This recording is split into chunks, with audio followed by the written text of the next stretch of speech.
సత్య టాక్స్కి స్వాగతం. నేను సిహెచ్యువి సత్యనారాయణ. గత కొన్ని నెలలుగా వెండి బంగారం ధరల్లో అసాధారణమైన పెరుగుదల కనిపిస్తుంది. ఇది కేవలం భారతదేశంలోనే కాదు, ప్రపంచవ్యాప్తంగా ఇదే ట్రెండ్. భారతీయ ప్రేక్షకుల కోణం నుంచి చూస్తే 25 జనవరి 2026న 24 క్యారెట్ల గోల్డ్ సుమారు 16,026 రూపాయలు గ్రాము, అంటే 10 గ్రాములు 1,60,260 రూపాయలుకి చేరింది. అట్లాగే సిల్వర్ కిలో ధర 3,35,000 దగ్గర ట్రేడ్ అయింది. అదే ఒక సంవత్సరం క్రితం వెళ్తే ఢిల్లీ రేట్ల ప్రకారం 24 క్యారెట్ల గోల్డ్ 82,570 10 గ్రాములకి, సిల్వర్ 97,500 రూపాయల కిలోకి ఇట్లా రిపోర్ట్ అయింది. అంటే గోల్డ్ డబుల్, సిల్వర్ ట్రిపుల్ అయింది. అంటే ఈ పెరుగుదల ఎందుకు? ఇదొక బబులా, లేదంటే సాధారణమైన పెరుగుదల, లేదా ఆర్థిక వ్యవస్థలో ఏదో పెద్ద మార్పుకు సంకేతమా? ఈ అంశాలపై ఇవాళ డిస్కషన్లో మనతో పాల్గొంటున్నారు డాక్టర్ వివేలన్ శాస్త్రి గారు, ఫైనాన్షియల్ అనలిస్టు, ఎకనమిస్ట్ అండ్ జూరిస్టు. నమస్కారం అండి శాస్త్రి గారు. నమస్కారం సత్యనారాయణ గారు. ఇప్పుడు ఇప్పుడు ఈ పెరుగుదల ఇప్పుడు అసాధారణంగా పెరుగుతుంది కదా, పెరుగుదలని ఎలా చూస్తున్నారు మీరు? ఇది సాధారణ సైకిలా, అసాధారణమైన ర్యాలీనా? దీన్ని అసాధారణమైన ర్యాలీగా ఎలా చెప్పాలంటే, రేట్లు ఏ విధంగా అయితే పెరిగాయో ఆ నేపథ్యంలో అసాధారణం అయితే ఉండొచ్చు.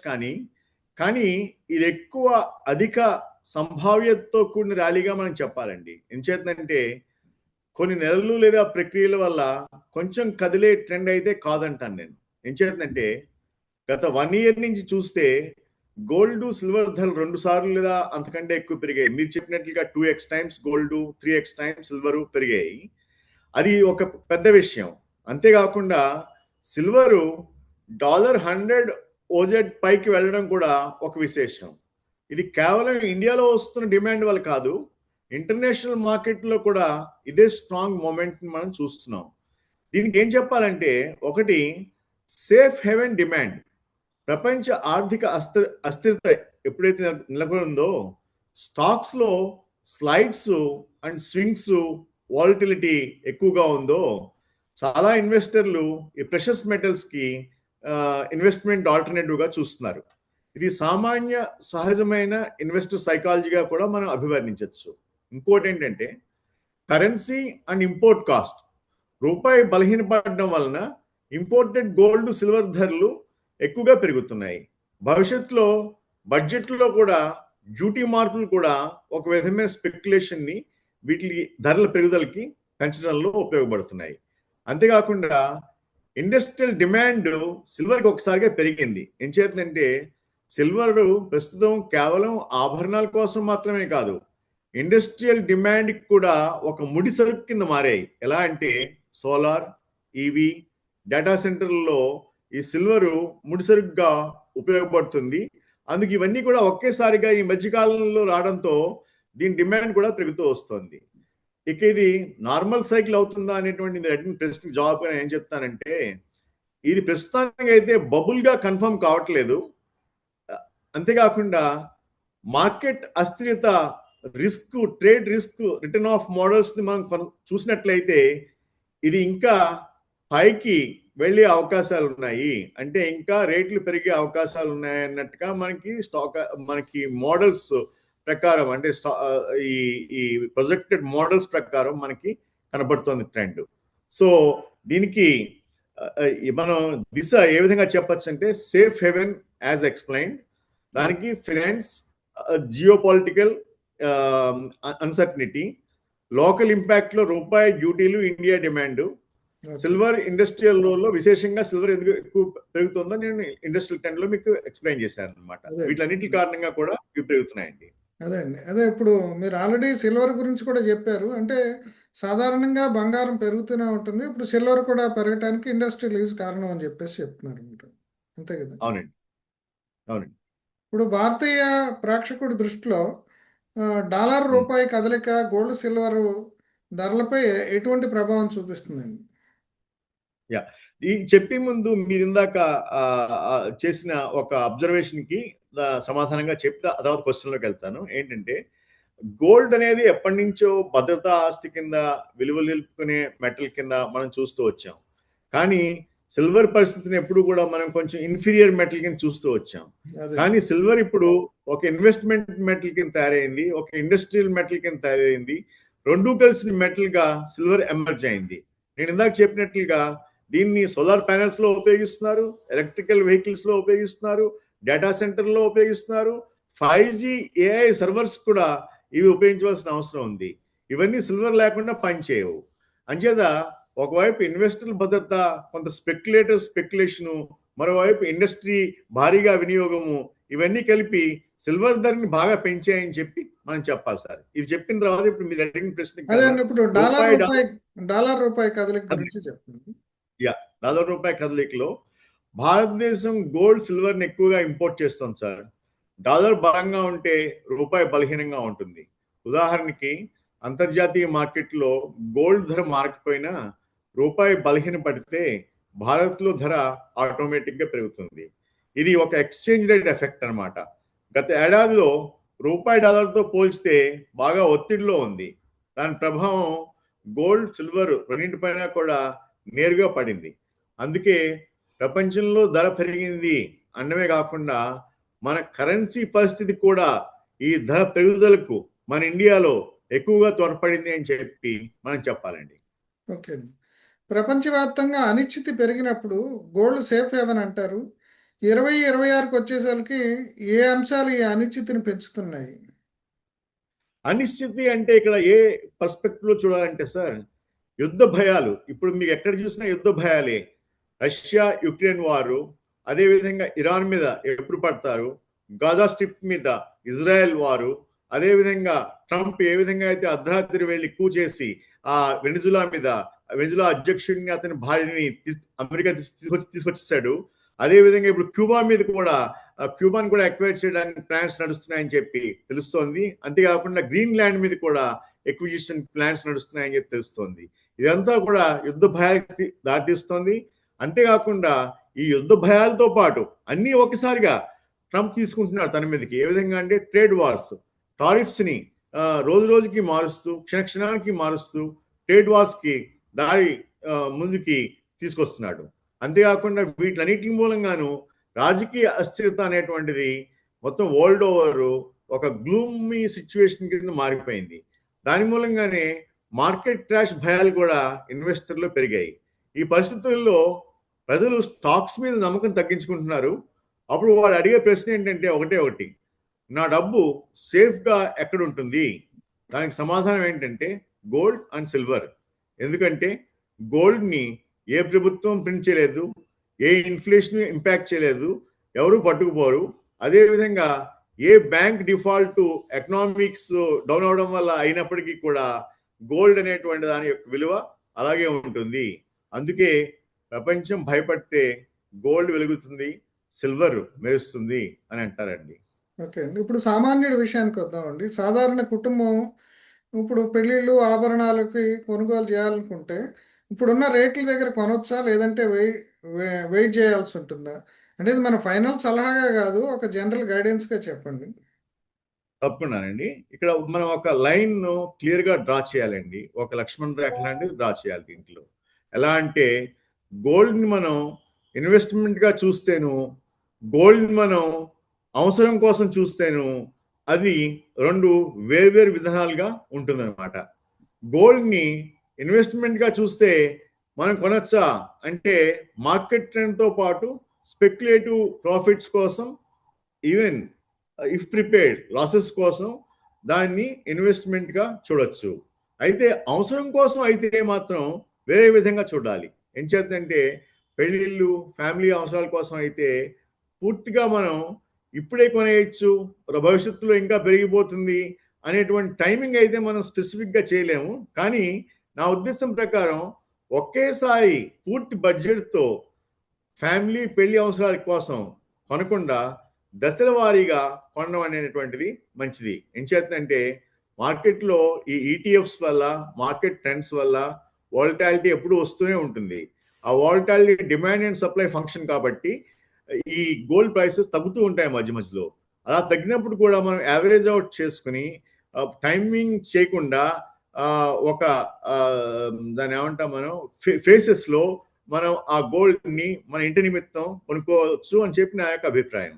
అది కాకుండా స్పెక్యులేషన్ తో అలా అయినట్లయితే ఇన్వెస్టర్ యాంగిల్ అనేది ఆ, అది చెప్పండి. అది ఇన్వెస్ట్ యాంగిల్లోకి వస్తుందండి. అంచేత ఆభరణాలు అంటే కేవలం ధర కాదు, మేకింగ్ ఛార్జీలు, ట్యాక్స్లు కూడా ఉంటాయని చెప్పి మనం గమనించాలి. అంచేత దీన్ని ఒక విధంగా టైం అవుట్ చేసుకుంటూ దశల వారీగా కొనుక్కోవడమే గృహిణులకి గృహ ఉపయోగానికి మంచిదండి. ఇప్పుడు ఇన్వెస్టర్గా చూస్తే గోల్డ్ వర్సెస్ సిల్వర్ ఈ రెంట్లో దేని మీద ఇన్వెస్ట్ చేయాలంటారు, ఎలా ఇన్వెస్ట్ చేయాలంటారు risk investor profile point of view? ఆ, ఇదంతా కూడా రిస్క్ ప్రొఫైల్ మీద ఆధారపడి ఉంటుందండి. ఏం చేతుందంటే గోల్డ్ అంటే మనం తరతరాలుగా చూస్తున్నాం, స్థిరత్వం, తక్కువ వాలటాలిటీ, లాంగ్ టర్మ్ భద్రత. అదే సిల్వర్ అయితే మనం ఎక్కువ వాలటాలిటీ, ఎక్కువ రిస్క్, ఎక్కువ రివార్డ్ అవకాశం చూస్తున్నాం. అయితే ఇన్వెస్టర్ యాంగిల్లో ఎప్పుడు కూడా high risk leads to high reward అండి.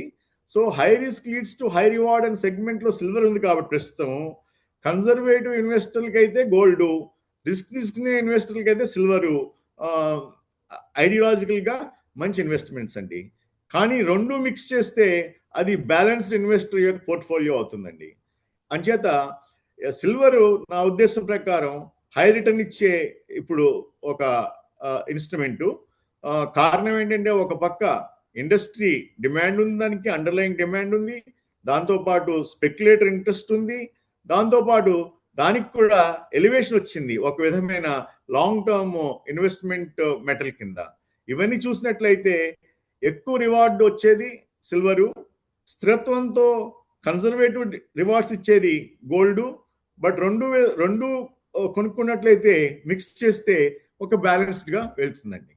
మామూలుగా సామాన్యుడు ఎప్పుడైనా సరే బంగారం మార్కెట్కి వెళ్ళి కొనుక్కుంటాడు అవసరానికి, అంతే తప్ప ఇప్పుడు కొత్తగా ఈ గోల్డ్ ఈటీఎఫ్లని, డిజిటల్ గోల్డ్ అని, దీనికి ఫిజికల్ గోల్డ్కి తేడా ఏంటండి? ఇప్పుడు దీంట్లో అసలు ఇవి ఇన్వెస్ట్ చేసేటప్పుడు ఏ రకమైన జాగ్రత్తలు తీసుకోవాలి? Very good question sir. ఇక్కడ ఏంటంటే ఫిజికల్ గోల్డ్ అనేటువంటిది ఎప్పుడు కూడా మన చేతిలో ఉంటుంది, మనం దాన్ని స్పర్శించవచ్చు, అనుభవించవచ్చు, చూసుకోవచ్చు, ఆనందపడవచ్చు. దానికి ఒక భావోద్వేగమైన విలువ ఉంది దానికి, ఇది ఫిజికల్ గోల్డ్ అనే మన అదే చేతిలో ఉన్న గోల్డ్కి. అయితే అదే ఈటీఎఫ్ అనేటువంటిది మన డిజిటల్ కరెన్సీ లాంటిది సార్. ఈటీఎఫ్ ఈజ్ డిజిటల్, అది డిజిటల్ కరెన్సీ టైప్ లోను. అది స్టోరేజ్ సమస్య అయితే లేదు, క్లౌడ్ ఉంది కాబట్టి.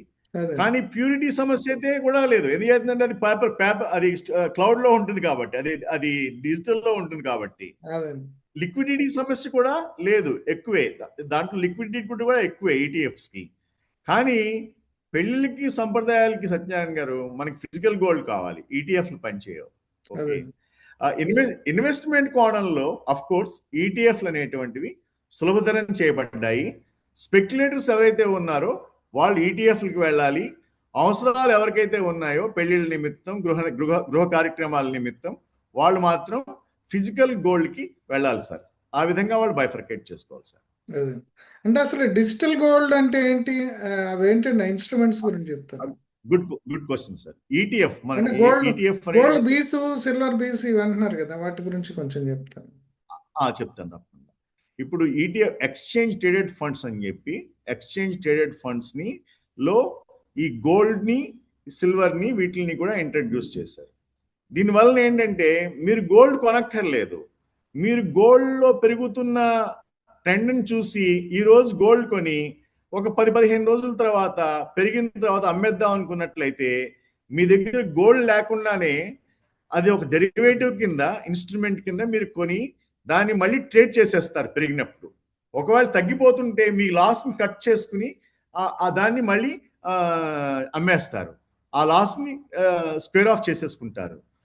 ఆ విధంగా మెటల్స్ లో ఏదైతే ట్రేడింగ్ జరుగుతుందో వాటిని ఎక్స్చేంజ్ ట్రేడెడ్ ఫండ్స్ అంటారు అనమాట. ఈ ఎక్స్చేంజ్ ట్రేడెడ్ ఫండ్స్ లో మనం ఈటీఎఫ్ లో గోల్డ్ కొనొచ్చు, కానీ ఆ గోల్డ్ అంటే గోల్డ్ కింద డెరివేటివ్ కింద కొనొచ్చు. కానీ అది డెరివేటివ్ అవడం మూలంగా మన దగ్గర దాన్ని ఫిజికల్ గా అనుభవించే ఇది ఉండదు, ఇది అవకాశం ఉండదు. దాని ఊరికినే మనం కొని అమ్మి ట్రెండ్స్ ప్రకారం లాభ నష్టాలు చూసుకుంటూ ఒక స్పెసిఫిక్ పీరియడ్ పెట్టుకున్నట్లయితే ఈ స్పెసిఫిక్ పీరియడ్ లో ఇంత లాభం వచ్చింది, ఈ స్పెసిఫిక్ పీరియడ్ లో మనకి ఇంత నష్టం వచ్చింది అనేటువంటి ఒక స్పెక్యులేటివ్ డిజిటల్ అసెట్ కింద మాత్రమే ఆ ఈటీఎఫ్ ని చూడవలసిన అవసరం ఉంటుందండి. అదే మన ఫిజికల్ గోల్డ్ అయితే మన దగ్గరే ఉంటుంది కాబట్టి మనం దాన్ని అనుభవిస్తాం, దాన్ని మన చేతిలో ఉంటుంది, దానికి భావోద్వేగమైన ఒక విలువ ఉంది. కాబట్టి ఫిజికల్ గోల్డ్ అనేటువంటిది ఈటీఎఫ్ గోల్డ్ తో ఎప్పుడూ కూడా డిస్టింగ్విష్ చేయబడి ఉండాలి. ఫిజికల్ గోల్డ్ వేరు, ఈటీఎఫ్ గోల్డ్ వేరు. ఈటీఎఫ్ మన చేతిలో లేనిది, డిజిటల్ అసెట్ అది, నోషనల్ డిజిటల్ అసెట్ అది. ఫిజికల్ గోల్డ్ అనేటువంటిది నిజమైన ఫిజికల్ భౌతికమైన అసెట్ మన దగ్గర ఉంది. అదే నేను చెప్తాను సార్. ఓకే అండి. అంటే ఇక్కడ ఇటువంటి ర్యాలీలు వచ్చినప్పుడు మెటల్స్లో కానీ లేదంటే స్టాక్స్లో కానీ కరెన్సీలో కానీ దాని వెంటనే ఒక బబుల్ పెరిగినప్పుడు అది ఎప్పుడోసారి బస్ట్ అవుతుంది అని చెప్పేసి అంటారు. దాని సిగ్నల్స్ ఎట్లా ఉంటాయి? ఇప్పుడు గోల్డ్లో సిల్వర్లో వస్తున్న ర్యాలీ జెన్యూన్ అంటారా, లేకపోతే ఎప్పుడైనా ఆ బబుల్ బస్ట్ అయ్యే ప్రమాదం ఉందంటారు? చాలా మంచి ప్రశ్న సార్ ఇన్వెస్టర్ కోణంలో. ఎందుకంటే బబుల్ అంటే యాక్చువల్గా బబుల్ అనే మాటను మనం అన్ని రకాల విషయాల్లోనూ ఉపయోగిస్తూ ఉంటాం. That is applicable here also in this case. కానీ బబుల్ అంటే ఏంటంటే, బబుల్ అంటే కారణం లేకుండా, ఏ విధమైన అండర్లయింగ్ రీజన్ లేకుండా, కారణం లేకుండా, అసందర్భంగా, అనాలోచితంగా ఏవైనా ధరలు పెరిగిపోతూ ఉన్నట్లయితే దాన్ని మనం బబుల్ అంటాం సార్. కానీ ఇక్కడ ఈ గోల్డ్ పెరుగుదలకి, సిల్వర్ పెరుగుదలకి కూడా సైంటిఫిక్ గా చూసినట్లయితే కారణాలు ఉన్నాయి సార్. కారణాలు ఏంటంటే కరెన్సీ ఫ్యాక్టర్, నేను చెప్పినట్లుగా గ్లోబల్ అనిశ్చిత స్థితి, ఇండస్ట్రియల్ డిమాండ్ ఏవైతే ఉన్నాయో ఇవన్నీ ఉన్నాయి. కాబట్టి ఇది పూర్తిగా మనం బబుల్ అని చెప్పలేము సార్, పూర్తిగా బబుల్ అని చెప్పలేము. కానీ కొంత రిస్క్ అయితే మాత్రం ఉంది. ఎందుకంటే ఇది బబుల్ కాకపోయినప్పటికీ, పెరుగుతున్నప్పటికీ కూడా కొంతమంది స్పెక్యులేటర్లు దీంట్లో దూరిపోయారు. వాళ్ళు దూరిపోయిన కారణంగా వాళ్ళు కూడా దీనికి కొంచెం మసాలా యాడ్ చేస్తున్నారు. అంటే added fuel to the fire అంటాం కదా, మనం adding fuel to the fire అంటాం కదా. నిజమైన డిమాండ్ కొంత ఫైర్ ని యాడ్ చేసి, కొంత స్పెక్యులేటివ్ దృష్టికోణాన్ని యాడ్ చేసి వాళ్ళు ఇంకా దీన్ని పైకి లాగుతున్నారు. అందుచేత నా ఉద్దేశం ఏంటంటే ఇది బబుల్ మాత్రం కాదు, కానీ కొంత రిస్క్ కూడుకు ఉంది స్పెక్యులేటర్స్ మూలంగా, వాళ్ళ ఇన్వాల్వ్మెంట్ మూలంగా. అందుచేతనే దీంట్లో ఒక్కసారిగా మనం పెట్టుబడి పెట్టకుండా టైంఅవుట్ చేస్తూ డిప్స్ ని మన మన స్టైల్లో ఉపయోగించుకుని, మనకు అనుగుణంగా ఉపయోగించుకుని ముందుకు వెళ్ళవలసిన అవసరం ఉంది సార్. అయితే నా యొక్క స్ట్రిక్ట్ రీసెర్చ్ అనాలిసిస్ ప్రకారం సిల్వర్లో అయితే రిస్క్ బాగా తక్కువ ఉంది సార్. ఎందుకంటే సిల్వర్లో ఏవైతే ఇండస్ట్రీస్కి ఈ సిల్వర్ అవసరం ఉందో వాటి నుంచి సిల్వర్ యొక్క డిమాండ్ ఇంకా పెరిగే అవకాశం ఉంది. దాని మూలంగా సిల్వర్ యొక్క ధరలు ఇంకా పెరిగే అవకాశం కూడా ఉంది సార్. ఇప్పుడు 2026లో ఈ బంగారం వెండి రేట్లు ఇంకా పైకి వెళ్తాయా? ఇవి కీలక సూచనలు చూస్తే దిశ అర్థమవుతుందా? ఒక 2-3 రకాల సూచనలు ఏంటి అనేది చెప్తారు? తప్పకుండా సార్, తప్పకుండా. యాక్చువల్గా 3 సూచనలు చూడాలి సార్ ప్రతి వాళ్ళు కూడా. అవేంటంటే, ఒకటి డాలరు, రూపాయి. మన రూపాయి పతనానికి గురవుతోందా, డాలర్ విలువ పెరిగిపోతుందా అనేటువంటిది ముఖ్యంగా మనం ప్రతిరోజు గమనించవలసిన విషయం. ప్రతిరోజు పేపర్ చూసినా, ఈ రోజులో పేపర్ చూడట్లేదు, ఫిజికల్ పేపర్స్ ఎవరు చూడట్లేదు. గూగుల్లోకి వెళ్ళి సెర్చ్ చేసిన రూపాయి, ఇండియన్ రూపీ వర్సెస్ డాలర్ అని కొట్టేస్తే మనకు తెలిసిపోతుంది. ఆ ట్రెండ్ చూడవలసిన అవసరం ఉంది సార్. ఇంకోటి ఏంటంటే గ్లోబల్ జియో పాలిటిక్స్ లో మనం ఇందాక మాట్లాడుకున్నట్లుగా ఏ దేశం యుద్ధం చేస్తోంది, ఆ యుద్ధ వాతావరణం ఏంటి, ఎంతవరకు వచ్చింది, ఎంతమంది పోయారు, ఎంతమంది పోతే ఎవరు ఖండించారు, ఎవరు ఖండించలేదా, మామూలుగానే వాళ్ళు తీసుకుంటున్నారా ఈ ధర్మేధాన్ని కూడా, లేకపోతే ఏ దేశం ఏ సూపర్ పవర్ వెళ్ళి ఏ అధ్యక్షుని ఎత్తుకుపోయింది, దాని మీద రియాక్షన్ ఏంటి, మిగతా వాళ్ళు ఎవరైనా మాట్లాడట్లేదా అనేటువంటి విషయాలను కూడా మన ఈ గోల్డ్ సిల్వర్ ఇన్వెస్టర్లు గమనించవలసిన అవసరం ఉంది సార్. దాన్ని గ్లోబల్ జియో పాలిటిక్స్ కంటెంట్ కింద చూడాలి. ఇంకోటి ఏంటంటే సార్, సెంట్రల్ బ్యాంక్ పాలసీస్ అంటే మన దేశంలోకి వచ్చినట్లయితే ఆర్బీఐ. మన దేశంలో ఆర్బీఐ విషయంలోకి వచ్చినట్లయితే ఆర్బీఐ ఈ డాలరు రూపీ విషయంలో డాలర్ని కొని రూపీని సపోర్ట్ చేస్తోందా, లేకపోతే డాలర్ని అమ్మి రూపీని సపోర్ట్ చేస్తోందా, ఏ విధంగా ముందుకెళ్తోంది మన సెంట్రల్ బ్యాంకు అనేటువంటి ట్రెండ్స్ మనకి డైలీ ఆర్బీఐ ఇంటర్వెన్షన్ దృష్టికోణంలో చూసినట్లయితే మనకు తెలుస్తూ ఉంటాయి. ఇది కొంచెం హై ఫండా విషయం అయినప్పటికీ కూడా మీకు లాంటి వాళ్ళు చాలా మంది తెలియజేయచ్చు. యాక్చువల్గా డైలీ ట్రెండ్ కింద తెలియచేయచ్చు. ఆ తెలియజేయడంలో సెంట్రల్ బ్యాంక్ పాలసీలను కూడా వీళ్ళు దృష్టికోణంలో పెట్టుకుని అవి మనకు అనుకూలంగా ఉంటే గోల్డ్ సిల్వర్ కూడా స్ట్రాంగ్ గా ఉంటాయి, అవి పెరుగుతూనే ఉంటాయి. అవి అనుకూలంగా లేకపోయినట్లయితే వాటిలో ఏమాత్రం తేడా వచ్చినా కానీ కూడా ఈ గోల్డ్ సిల్వర్ స్పెక్యులేషన్ ట్రెండ్ గురయ్యి అవి తగ్గే అవకాశం ఉంటుంది. తగ్గినప్పుడు ఈ ఈటీఎఫ్ వాళ్ళకి ప్రాఫిట్లు అయితే ఉండకపోవచ్చు, కానీ మన నిజంగా ఫిజికల్ గా అవసరం ఉండి భౌతికంగా గోల్డ్ అనుభవించి కొనుక్కుందాం అనుకునే వాళ్ళకి మాత్రం అది ఒక గోల్డెన్ ఆపర్చునిటీ కింద కూడా చూసుకోవచ్చు సార్. సో మూడ్ ట్రెండ్స్ ని మాత్రం వాళ్ళు రెగ్యులర్ గా ట్రాక్ చేస్తూ ఉండాలి. ఇప్పుడు ఇంకా చివరిలోనండి, ఇప్పుడు ఈ మెటల్ ర్యాలీ అనేది, ఇప్పుడు ప్రీషియస్ మెటల్స్ ఈ రెండిట్లో వస్తున్న ర్యాలీ అనేది ఇప్పుడు మన ప్రపంచ ఆర్థిక వ్యవస్థ గురించి మనకి ఏమన్నా సంకేతాలు ఇస్తుందా? ఖచ్చితంగా ఇస్తాం సార్. ఏం చేస్తుందంటే ఈ ర్యాలీ మనకి ఒకే ఒక విషయం చెప్తోంది. ఏమని చెప్తోంది? ఈ ప్రపంచం ఇంకా స్థిరపడలేదు, ప్రజలు భయపడుతున్నారు, భద్రత కోరుకుంటున్నారు. ఆ భద్రత పేరు ఏంటంటే గోల్డ్ అండ్ సిల్వర్. ఇది కేవలం ధరల కథ కాదు, ఇది ప్రపంచ ఆర్థిక మానసిక స్థితి యొక్క కథ అని ప్రపంచంలో ఈ ట్రెండ్ నడుస్తుంది సార్. అంతేకాకుండా దీనికి సపోర్టింగ్గా నేను ఏం చెప్పదలుచుకున్నానంటే, గోల్డ్ సిల్వర్ ధరలు పెరగడం అది ప్రపంచంలో భయం ఎంత పెరిగిందో కూడా తెలియజేస్తుంది సార్. అది ఎంత పెరుగుతున్నాయో దాని అర్థం ఏంటంటే ఆ పెరుగుదల ఈక్వలెంట్ భయం అనమాట, ప్రజల్లో ఉన్న భయం అనమాట, వరల్డ్ వైడ్ కింద మనం చెప్పచ్చు. అంతేకాకుండా బేసికల్గా ఇందాక చెప్పినట్లుగా currency dollar factor, safe haven behaviour, silver ఇండస్ట్రీకి డిమాండ్ ఏ విధంగా ఇండస్ట్రీ నుంచి వస్తుందో ఆ విషయాలు, ఫ్యూచర్ స్పెక్యులేటివ్ ఫోకస్లు, టెక్నికల్ మొమెంటంలు, ఇవన్నీ కూడా ఈ ఒక పక్క నుంచి ఈ గోల్డ్ సిల్వర్ ని నిలబెడుతున్నట్లయితే మనం ఈ మొత్తం చర్చలో ఒక పెద్ద దృశ్యంగా మాత్రం చూసినట్లయితే మనకి ఒక విషయం స్పష్టంగా అర్థమవుతుంది సార్. అదేంటంటే గోల్డ్ సిల్వర్ ధరలు పెరిగాయనే విషయం కేవలం లోహాల యొక్క కథ కాదు, అది ప్రపంచ ఆర్థిక వ్యవస్థ మనస్తత్వం యొక్క కథ అని చెప్పి తెలుస్తుంది. గత సంవత్సరంలో పోలిస్తే మీరు చెప్పినట్లే గోల్డ్ దాదాపు డబుల్ అయింది, సిల్వర్ అంతకన్నా వేగంగా పరిగెత్తింది. దీనికి అర్థం ఏంటంటే ప్రపంచానికి ఈరోజు భరోసా కావాలి, భద్రత కావాలి, విలువ నిలిచే ఆస్తులు కావాలి. ఈ స్టాక్స్ ఇప్పుడు ఊగిసలాడుతున్నాయి, కరెన్సీలు ఒత్తిడిలో ఉన్నాయి, జియో పొలిటికల్ పరిస్థితులు స్పష్టంగా లేవు. ఇలాంటి సమయంలో మనిషి సహజంగా అడిగే ప్రశ్న, నా సంపాదన దేంట్లో పెడితే భద్రంగా ఉంటుంది? ఆ ప్రశ్నకి శతాబ్దాలుగా ఒకే ఒక సమాధానం ఉంది, అదే గోల్డ్ సిల్వర్. కానీ ఈసారి కొంచెం తేడా ఉంది. ఏంటంటే గోల్డ్ సాంప్రదాయంగా భద్రత అయితే సిల్వర్ భవిష్యత్తుతో కూడుకున్న టెక్నాలజీకి హృదయంగా మారి ఒక ప్రెషస్ మెటల్ గా మారిపోయింది. ఎందుకంటే సోలార్ ఎలక్ట్రిక్ వాహనాలు, డేటా సెంటర్లు, AI, 5G ఇవన్నీ కూడా సిల్వర్ లేకుండా నడవవు. కాబట్టి సిల్వర్ డిమాండ్ కాంక్రీట్ గా సాలిడ్ గా ఉంది ఇండస్ట్రీ నుంచి. అందుకే ఈసారి మనం సిల్వర్ ర్యాలీ చూస్తున్నాము. ఆ సిల్వర్ ర్యాలీ సాధారణం కాదు, అది స్ట్రక్చరల్ గా వచ్చిన ర్యాలీ, అది నిలబడుతుంది. ఇది భారతీయ కోణంలో చూస్తే కూడా రూపాయి బలహీనపడడం, అంతేకాకుండా ఆ రూపాయి బలహీనతో ఈ సిల్వర్ ధరని ఇంకా పెంచుతూ వస్తుందన్నమాట ఈ రూపాయి పడిపోవడం అనేటువంటిది. అంటే ప్రపంచ కారణాలు, మన కరెన్సీ పరిస్థితులు రెండు కలిసి గోల్డ్ సిల్వర్లను ఈ స్థాయికి తీసుకొచ్చాయని మాత్రం మనం ఖచ్చితంగా చెప్పచ్చు. మరి ఇంక ఫైనల్ గా ఇది బబుల్ అనాలా? ఇప్పటి వరకు చూస్తే ఇది పూర్తిగా బబుల్ కాదు, కానీ పూర్తిగా రిస్క్ లేనిది కాదు. ఎందుకంటే ఇందాక చెప్పినట్లుగా స్పెక్యులేటర్స్ దూరిపోవడం వల్ల.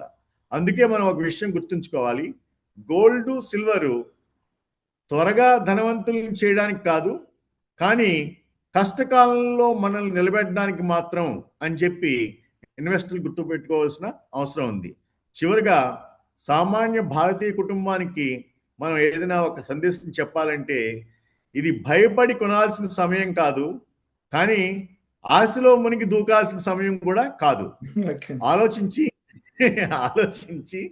అవసరాన్ని గుర్తించి దశల వారీగా సమతుల్యంగా ముందుకెళ్ళవలసిన సమయం. ఎందుకంటే గోల్డ్ సిల్వర్ ధరల పెరుగుదల మనకు ఒకే ఒకటి చెప్తోంది, ప్రపంచం ఇంకా స్థిరపడలేదు, అందుకే విలువైన లోహాలు పెరుగుతున్నాయి. మీరు స్పెక్యులేటర్లు అయితే ఆ స్పెక్యులేషన్ ఉపయోగించుకుని ప్రాఫిట్స్ చేసుకోండి. మీరు ఫిజికల్ గా గోల్డ్ అనుభవించాలంటే డిప్స్ వచ్చే వరకు చూస్తూ ఉండండి, టైమ్అవుట్ చేసుకుంటూ ఉండండి మీ మీ యొక్క ఇన్వెస్ట్మెంట్స్ ని. కానీ సిల్వర్ విషయంలో మాత్రం ఒకటి గమనించండి, సిల్వర్ విషయంలో భద్రతతో పాటు ఈ ఇండస్ట్రీ యొక్క డిమాండ్ పెరగడం వల్ల దాని దాని దాని ధరలు భవిష్యత్తులో కూడా పెరిగే అవకాశం ఉన్నాయి అనేటువంటిది మనకి ఇండస్ట్రీ ట్రెండ్ చెప్తుంది సార్. అది నేను చెప్పలేదు. బంగారం వెండి ధరల పెరుగుదల వెనుకున్న పెద్ద కథని మనకి శాస్త్రి గారు వినిపించారు. ఇందుకు ఆయనకి ధన్యవాదాలు. నమస్కారం అండి శాస్త్రి గారు. నమస్కారం సార్.